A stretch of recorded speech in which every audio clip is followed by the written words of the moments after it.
इंतखाबात जमहूरियत की बुनियाद हैं, क्योंकि यही वो रास्ता है जो अवाम को ये हक देता है कि वो ऐसे लोगों को मुंतखब करें जो उनके बुनियादी हकूक़ की हिफाजत और वसाइल के हल की ज़मानत दे सकें। पाकिस्तान के ये इंतखाबात सिर्फ अवाम को नए नुमाइंदे ही नहीं देंगे, बल्कि वतन अजीज़ की माशी तरक्की और सियासी इस्तेहकाम का ज़रिया भी बनेंगे। और हम आपको आगाह करेंगे इंतखाबी खेल के दाव पेच से, हर हल्के के मुतवक्का फाते से। देखते रहिए लाइव विद मुख्तार भट्ट।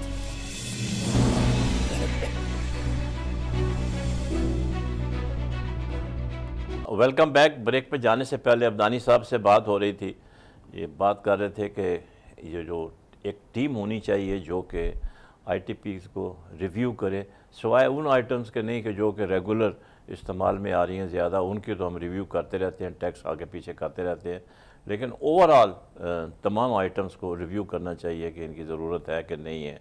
जी, तो दूसरी बात, अभी देखिए इन्होंने भी कुछ ऑस्टेरिटी मेजर्स लिए हैं। अभी 10 तारीख इस महीने की, देखिए हमारा जो इंपोर्ट है वो ऐसा होता है कि मेरे पास कोई कंपनी है या मेरे रिश्तेदार है या मेरे दोस्त है या जो जिनको मुझ पर भरोसा है, मुझे फ्री डॉक्यूमेंट भेज देते हैं। उन फ्री डॉक्यूमेंट्स को मैं अपना माल छुड़ा के, माल बेच करके फिर मैं बैंक के थ्रू पैसे भेजता हूँ। ये वाला सिस्टम स्टेट बैंक ने बंद कर दिया 10 तारीख से। चैम्बर ऑफ कॉमर्स ने रिक्वेस्ट की है कि जी हाँ, किया उन्होंने जी के 30 सितंबर तक इसको बढ़ाया जाए। रिक्वेस्ट बहुत जीनियन है। हाँ बिल्कुल, क्योंकि रास्ते में किसी का माल पड़ा है, किसी का कस्टम में क्लियर हो रहा है, अचानक आप कोई कवानीन बंद नहीं कर सकते। जो ऑलरेडी सामान बुक हो चुका है उसको तो क्लियरेंस होनी चाहिए। जी हाँ बिल्कुल। नहीं 30 तारीख तक ही टाइम देना चाहिए। सबको पता होगा आइंदा ये $10,000 तक इसकी छूट भी देनी चाहिए, क्योंकि कई छोटे लोग हैं जो कुछ मंगाना चाहते हैं $2,000 या $3,000 का या $5,000 की छूट देनी चाहिए। इसके बाद कोई छूट ना हो, एक बात। जी बिल्कुल। दूसरी बात, देखिए टेक्निकल बातें बहुत हैं। वो असद उमर साहब को चाहिए कि वो ट्रेड से कुछ ऐसे लोगों को उठाएं। ये उन्होंने कहा है, उन्होंने कहा है कि वो 2 टीमें बनाएंगे, एक इकोनॉमिक एक्सपर्ट होंगे, टीम बनाई जाएगी उनकी, वो एक जैसे थिंक टैंक जो होता है वो उनको गाइड करेंगे। वो जैसे आपने खुद ही कहा, उन्होंने कहा जी मैं के बगैर आपकी इकोनॉमी नहीं हो नहीं। और मैं आपको बताऊं, हमारे यहाँ माशाल्लाह बहुत अच्छे अच्छे इकोनॉमिस्ट मौजूद हैं जो कि आपकी मदद कर सकते हैं विदाउट एनी रेम्यूनरेशन। तो उनसे हमें फ़ायदा उठाना चाहिए। पिछली हुकूमत ने बदकिस्मती से उनसे किसी किस्म का फ़ायदा नहीं उठाया। सर इकोनॉमिस्ट अपनी जगह पर है, I respect, there are experts, जी देयर आर ब्रिलियंट ब्रेन्स, मगर ग्राउंड जीरो से बंदे उठाने ज़रूरी है। बिल्कुल ठीक कहा उनको पता है कहाँ गड़बड़ है, कहाँ लूप होल्स है। लूप होल्स बंद करने के लिए ग्राउंड जीरो से लोग दानी साहब, लूप होल हमने खुद कानून में छोड़े होते हैं। बिल्कुल, हमने खुद फ्लेक्सिबिलिटी रखी होती है, क्योंकि माल बनाना होता है, अफसर काम तो होता है, एक वक्त में एक ही काम हो सकता है, या आप कौम की खिदमत कर लें या आप माल बना लें। नहीं, अब अल्हम्दुलिल्लाह वक्त आ गया है कि बस कौम की खिदमत करें, अल्लाह अल्लाह करें। देखिए मैं आपको एक बड़ा बात बताऊं कि बड़ी बड़ी कंपनियां हैं, उनको बैंकों ने बहुत बड़ी बड़ी लिमिट्स दी हुई हैं। अब वो $2 मिलियन की LC खोलते हैं, 1 पैसा भी मार्जिन नहीं देते, नील मार्जिन पे LC खोलते हैं। जब डॉक्यूमेंट आता है वो ट्रस्ट रिसीप्ट पे माल छुड़ा लेते हैं। ट्रस्ट रिसीप्ट पे कहते हैं हम 90 दिन में पैसे भरेंगे या 120 दिन में भरेंगे। इसके बाद वो माल बेच करके पैसे भरते हैं। कम से कम 40% LC मार्जिन होना चाहिए। इससे ये बहुत बड़ा डिटरेंट है। कम से कम 40% LC मार्जिन हर चीज़ पे होना चाहिए। बगैर LC मार्जिन के कोई LC नहीं खुलनी चाहिए, सिवाय एसेंशियल आइटम्स के। हाँ ठीक है, सही है। ठीक है, खाने पीने की चीज़ें आप महंगी नहीं कर सकते। खाने पीने की चीज़ें हैं जैसे दालें हैं, जैसे ओट्स हैं। ये जो फूड आइटम्स आ रही हैं, इसकी फूड सिक्योरिटी आप कैसे इसको कंट्रोल कर सकते हैं? देखिए इसमें भी बड़ी प्रॉब्लम है जी। मैं आई एम सॉरी टू से I am not satisfied with plant protection department जो फूड सिक्योरिटी का है। वो तो बस सर्टिफिकेट देते हैं, पैसे देते हैं, वो गेम्स खेलते हैं। अभी इन्होंने, मैं आपको एक एग्जांपल बताऊं कि इंडिया के लिए वो इंपोर्ट परमिट नहीं देते। इंडिया से पीनट्स आती है, इंडिया से चिकपीस आते हैं, वो पीनट्स लोगों ने मंगा ली बगैर इंपोर्ट परमिट के, उन्होंने एक फाइन कर देते हैं थोड़ा सा। नहीं फाइन नहीं किया, इन्होंने कहा जी इसको गर्म कर दें, कहीं हीट ट्रीटमेंट करा दें और छोड़ दें। हीट ट्रीटमेंट से अफ्लाटॉक्सिन कम नहीं हो सकता। आपको पता है यूरोपियन यूनियन में 5 अफ्लाटॉक्सिन पे पीनट्स अलाउ है, बर्ड फीड के लिए 20 अफ्लाटॉक्सिन में अलाउ है। हमारे ये डिपार्टमेंट कहते हैं हम गर्म करके अफ्लाटॉक्सिन हीट देकर कम कर लेंगे, ये पॉसिबल नहीं है। ऐसी कोई मशीन नहीं बनी जो अफ्लाटॉक्सिन कम कर सके, अनलेस उसकी चमड़ी उतार के उसकी ब्लांचिंग न की जाए। इसी तरह भी रिसेंटली मेरी नज़र में एक केस आया कि ये इंपोर्ट परमिट देते नहीं है चिकपीस की, इंडियन चिकपीस जो काबुली चिकपीस। जी हाँ, जी। और आप देखिए कस्टम मैन्युफैक्चर कम से कम 150 कंटेनर माल आया हुआ है और छूट रहा है। 2 से 3 लाख रुपए कंटेनर पे खर्चा आता है। मिस डिक्लेरेशन हो रही है ना, धड़ाधड़ हो चिकपीस रही पर है। आ रहा हाँ, है। इसके बाद क्या होता है कि या तो वो जाते हैं एक छोटी कोर्ट में, कहते हैं जी हमने फर्स्ट टाइम इंपोर्ट किया, हमसे गलती हो गई, कोर्ट ऑर्डर करता है और वो प्लांट प्रोटेक्शन डिपार्टमेंट उसको रिलीज ऑर्डर, क्योंकि जो भी फूड स्टफ है उसका रिलीज ऑर्डर प्लांट प्रोटेक्शन के बगैर माल बाहर नहीं निकल सकता। तो वो 2 से 3 लाख रुपए चिकपीस के कंटेनर पे लग रहा है। आप देख लीजिए, बड़ी सिंपल सी बात है। असद उमर साहब को मैं बता दूंगा, वो चेक कर ले 200 कंटेनर चिकपीस आया हुआ है या 150 कंटेनर इंडिया से आया हुआ है। भाई क्यों मंगा रहे हैं आप इंडिया से चिकपीस?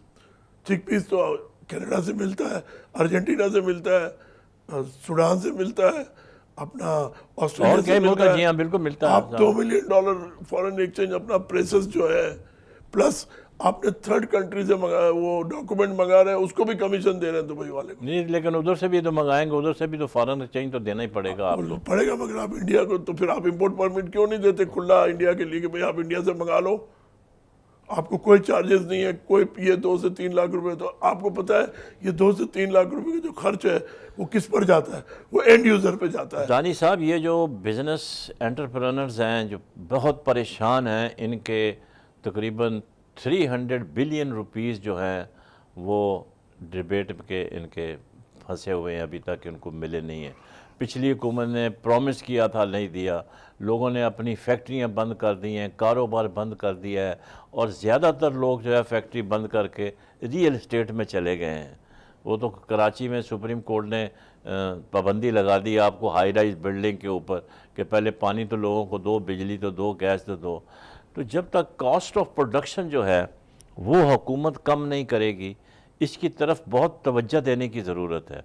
आप जब तक कॉस्ट ऑफ प्रोड्यूस जो है इसको रिड्यूस नहीं करेंगे, उस वक़्त तक एक तो ना तो गरीब की हालत बेहतर हो सकती है और ना ही आपका जो बिज़नेस तबका है वो आपसे खुश रह सकता है। सबसे पहले तो हुकूमत को चाहिए कि इनका जो पैसा रुका हुआ है वो इनको वापस करें, ताकि ये अपना कारोबार लगाएं, ताकि उसके अंदर जॉब अपॉर्चुनिटीज़ क्रिएट हों। जो कारखाने बंद हो चुके हैं उनको चलाया जा सके। नहीं, गवर्नमेंट को कोई ऐसा मैकेनिज्म बनाना चाहिए, एक साथ 300 बिलियन ना दें, 100 बिलियन दे दें। ये असद उमर के नॉलेज में ये बात, मैं जो बात कर रहा था ना वहाँ से हम हट गए। जी जी, मैं कह रहा था कि वो इंडियन चिकपीस की बात कर रहा था। जी जी, कि आप कस्टम मैन्युफैक्चर में देखिए, आपके कंटेनर रिलीज हो रहे हैं, आपको plant protection department import permit नहीं दे रहा, पॉपकॉर्न की इंपोर्ट परमिट नहीं दे रहा अर्जेंटीना और अमेरिका से। देखिए ये जो खर्चे हो रहे हैं ना, जैसे मैं रिस्क लेके मंगा लिया पॉपकॉर्न, अब मैंने अपना चक्कर चला के छुड़ा लिया, वो कंटेनर का किराया भी देते रहो। नहीं, जब रिलीज नहीं होगा तो क्या होगा फिर? कॉस्ट किस पर जाएगी? एंड यूजर पे। एंड यूजर पे जाएगी ना। हम तो व्यापारी लोग हैं, हम तो गिन लेते हैं जी 10 रुपए किलो जी चिकपीस छुड़ाने का खर्चा आ गया। 110 रुपए प्लस 10, 120 मेरा दाम, अब 140 रुपए, 130 सही है, की बिल्कुल जगह। सही है। देखिए ना, तो कॉस्ट तो जाती है एंड यूजर पे। And user. अब पॉपकॉर्न कितना मंगा लेंगे आप साल का? आप कॉस्मेटिक अलाउ करते हैं, आप यूगो बॉस की सूट्स अलाउ करते हैं, आप गाड़ियां अलाउ करते हैं, आप पॉपकॉर्न की इंपोर्ट परमिट नहीं देते, वो भी अमेरिका और अर्जेंटीना। पहले तो शुरू में जैसे आपने खुद ये बात छेड़ी थी कि वी शुड डिटरमिन कि हमें क्या चीज़ मंगानी है, क्या चीज़ नहीं मंगानी है। जब तक हम अपनी ये प्रायोरिटीज नहीं रखेंगे उस वक्त तक बात नहीं। अभी देखिए ओट्स के लिए इंपोर्ट परमिट नहीं दे रहे। ये मेरा तो इंपोर्ट भी नहीं है ओट्स का, मगर मुझे नॉलेज है ओट्स क्या है, एनिमल फीड में काम आता है। अब देखिए ये इन्होंने रोका हुआ है 2-3 महीने से। जो ओट्स के दाम थे $200, अब हो गए $375। अब कल तो ऑस्ट्रेलिया में ड्रॉट की खबर आ गई तो $50 और बढ़ गया होगा। तो आपका नेशनल लॉस है ना ये।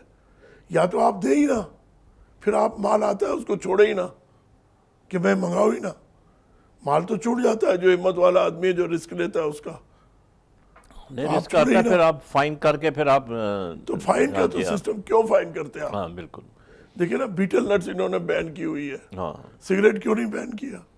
उससे भी तो कैंसर होता है, क्योंकि बिलियंस ऑफ रुपीस की टैक्स इनकम है, तो बड़ा नहीं बैन किया। अच्छा सवाल किया, लेकिन आपको पता है इंपोर्ट कम होती है, स्मगलिंग उसकी ज़्यादा होती है नहीं, वो सिगरेट सब सही है, जी हाँ, हमारे यहाँ बिलियंस ऑफ रुपीस की इनकम है सिगरेट की। तो अब मुझे कोई एतराज नहीं है बीटल नट पर भी, इससे भी प्रॉब्लम्स होते हैं खाने से, अगर गवर्नमेंट ने किया।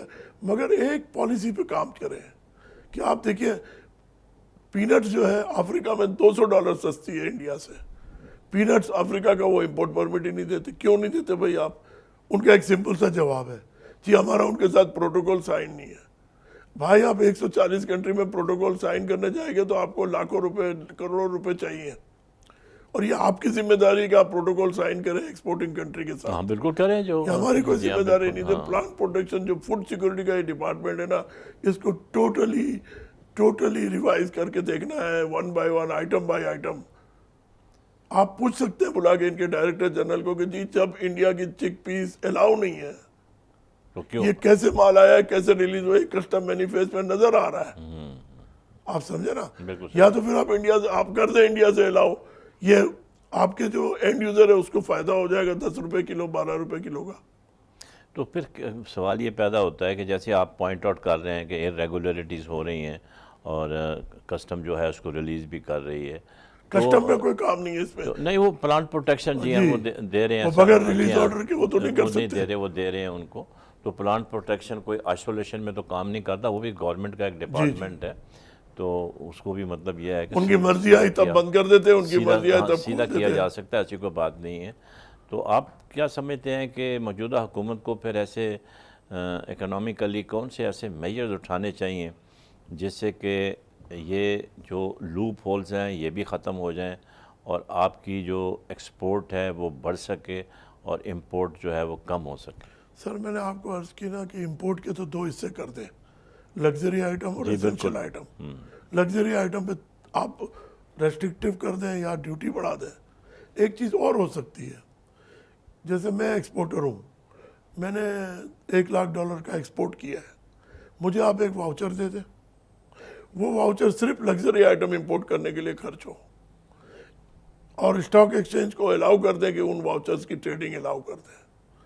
थोड़ा सा बोनस मिल जाएगा एक्सपोर्टर को कि 10, 12, 15% प्रीमियम में वाउचर बिकेगा, और इतना ही माल इंपोर्ट होगा लग्जरी आइटम जितने के वाउचर्स मार्केट में है। जी हाँ बिल्कुल, बेहिसाब नहीं होगा। हाँ बेहिसाब नहीं होगा, जी हाँ बिल्कुल सही है, अंडर इस तरह के कंट्रोल होगा। इस तरह के मतलब ये you can not do it. वो देखते हैं कि टैक्स कम है तो आरटी लगा दी, ये नहीं होता। इसको लॉन्ग टर्म देखना है, आपने एक सिस्टम बनाना। नहीं तो रेवेन्यू जो है वो बगैर टैक्सेशन के तो इकट्ठा नहीं होता ना, टैक्सेशन तो होना ही है, टैक्सेशन को रेगुलेट इन्होंने करना है। सर, लेकिन होना ये चाहिए कि जो एक देखे ना, एक आदमी है, एक आदमी की 1 लाख रुपया तनख्वाह है, वो भी दूध के पैसे देता है, वही 100 रुपये लीटर देता है, और एक गरीब आदमी जिसकी 10,000 तनख्वाह है वो भी 100 रुपये लीटर देता है। तो इसको, इस डिस्पैरिटी को आप कैसे ख़त्म करेंगे? नहीं सर, देखिए ना, आप किसी डिपार्टमेंट स्टोर में जाइए, आपको दुबई का पानी मिलता है मसाफी, आपको हर कोल्ड ड्रिंक मिलता है, आपको एनर्जी ड्रिंक्स मिलते हैं। क्यों पाकिस्तान नहीं बनाता? क्यों नहीं बनाता? फिर क्यों अलाउ किया ये? यही तो चीज़ें हैं जो जिससे कि हमारा बेड़ा आप गर्क कहते हो हैं रहा है। स्मगलिंग से आता है, रेड करें उस स्टोर की, स्टोर सील कर दें। हम पानी बनाते हैं ना, हम जूस बहुत अच्छा बनाते हैं, बिल्कुल हम बनाते कोल्ड हैं, ड्रिंक्स बनाते हैं। हर चीज़ बन रही है। वाई? डेयरी प्रोडक्ट्स की भी हम एक्सपोर्ट कर सकते हैं। देखिए, पहली बात तो ये कि पहले तो हमें ये देखना है कि हम अपने यहाँ क्यों हम दुबई का पानी इंपोर्ट करें या कहीं का भी। हम आप प्रेरी वाटर मिलता है, 170 रुपए की बोतल है या 160 रुपए की बोतल है, लोग खुशी खुशी खरीदते हैं। बंद कर दें, पैसे तो मुल्क के लगे हैं। अब वो तो विंटर आप में पानी भी मिलता देखिए, है, बात सारे यह है ना पानी। कि ये जो आइटम्स हैं ये दी हुई हैं और जो अमीर तबका है वो मतलब ये है कि वही इन चीज़ों को मंगाते हैं, वही इस्तेमाल सर, करते हैं, तकलीफ आम उठाए आदमी ना। तो नहीं करता ना। तकलीफ उठाए, हाँ, थोड़ी डिफिकल्टी उठाए ना। प्रेरी तो वो वाटर तो ना देखें पिए, गवर्नमेंट को, विटल ना पिए। देखें आपको लॉज बनाने पड़ेंगे।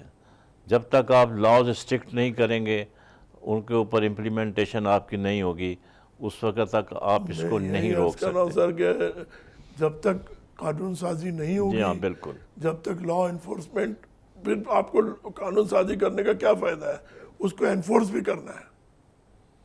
आप समझे ना मेरी बात। वाई आप देखिए दुबई और पाकिस्तान का आप एक्सपोर्ट फिगर देखिए कि दुबई से कितना एक्सपोर्ट होता है पाकिस्तान। बहुत माल आता है, मुझे पास फिगर तो नहीं है, लेकिन ये है कि मतलब काउंटलेस। ठीक है, जी हाँ, बिल्कुल। मुझे ये बताइए, हमारी और गवर्नमेंट 70% वो आइटम्स इंपोर्ट हो रही हैं जो पाकिस्तान में प्रोड्यूस हमारी हो रही गवर्नमेंट ने कभी ये देखा कि ये चीज़ें दुबई में प्रोड्यूस होती हैं? हैं। कैडबरी का चॉकलेट दुबई में प्रोड्यूस होता है, विटल पानी, प्रेरी वाटर, ये सारे जो ड्रिंक्स हैं, जो एनर्जी ड्रिंक्स हैं। पाकिस्तान का चावल दुबई में जाके वहां से मेड इन इंडिया करके देखिए मैं तो ये इस बात एक को किस चीज को हाथ खाएंगे? वो कभी- तो कहते हैं कि इस सब गोलते कुछ ना फोल। कभी यहाँ कभी कोई भी चीज सीधी नहीं है हमारी जनाब। कस्टम क्यों नहीं रोक लेती कि भाई ये दुबई तो प्रोड्यूस नहीं होता, प्रोडक्शन सर्टिफिकेट लाओ, कहाँ का प्रोड्यूस है ये? आप समझे, ये सब एक साथ एक जामे अब मेरा प्रोग्राम ख्याल, बनाना हाँ पड़ेगा। बिल्कुल, आपने बिल्कुल सही कहा कि एक बहुत ही जामे पॉलिसी बनाने की ज़रूरत है, ताकि ये जितने लूप होल्स इन्होंने इंटेंशनली छोड़े हुए जो हैं, चीज है उसको हाँ, क्यों मंगानी है क्यों भाई? मंगानी? बिल्कुल नहीं, बिल्कुल सही बात है। जब तक हम सख्ती नहीं करेंगे, आपके यहाँ गाड़ी बनती है फॉर्च्यूनर, सब बन रही 60 है, लाख रुपए की गाड़ी छोटी है, सब गाड़ियां क्यों बन भाई? रही हैं। अब 60 लाख से ज्यादा बड़ी गाड़ी रखनी है तो 300% ड्यूटी दे दो भाई। 300 नहीं जी, आज 600% लगाए, हाँ। ताकि मंगाए कोई ना उसको। इसमें क्या है? हाँ बस। हम थोड़ी छोटे हो जाएंगे, हम IMF पे पैसे मांगने जाते हैं अभी और भी आप मर्सिडीज में बैठ के पोर्ट जाते पे हैं। अगर कभी आपका जाने का चक्कर लगे आपका, तो आप देखें सैकड़ों गाड़ियां अभी भी वहां खड़ी हैं जो क्लियरेंस अवेट कर रही नहीं, हैं। आप गाड़ियों का इंपोर्ट अलाउ कर दें ऑफिशियली, हायर ड्यूटी डाल के ऑफिशियल हाँ इंपोर्ट कर कर दें, दें। और कर दें, बस ठीक है, बिल्कुल सही है, पैसा करवा इकट्ठा दें। करें फिर, और आप क्या है। WTA के रूल को भी फ्रॉड ना करें। WTA आपके पास आएगा कह रहा है ठीक है जी, हम रेस्ट्रिक्टिव करना चाहते हैं जो आइटम वो करना चाहते हैं। ये जो पाकिस्तान स्टॉक एक्सचेंज में आप देखते हैं बड़ी तेज़ी होती है, और 43,200 से ऊपर चले जाते हैं, और एक मखसूस ग्रुप है जो इसकी ट्रेडिंग करता है। जो छोटा ब्रोकर है वो तो मारा गया है, गरीब का सर बच्चा। मेरा स्टॉक एक्सचेंज में इतना वो नहीं है। अच्छा, generally speaking I tell you, सारी दुनिया में ये होता है। यहाँ कुछ ज़्यादा ही नहीं, मेरे नहीं, ख्याल सारी में। दुनिया में होता है। हांगकांग में भी होता है, सिंगापुर में भी। जिसके पास पैसे हैं वो पैसे कमाता है, जिसके पास बेहिसाब पैसे हैं वो कमाता है, जिसके पास छोटे पैसे हैं वो रोक नहीं सकता, भाग जाता है बेच के, नुकसान करके। मगर मेरा इतना इनपुट नहीं है स्टॉक अच्छा एक्सचेंज अच्छा, का। ठीक। अभी हम ज़रा फिर दोबारा ब्रेक पे जाएंगे। ब्रेक पे जाने के बाद फिर सिलसिला जो है आगे बढ़ाएंगे। So let's have break.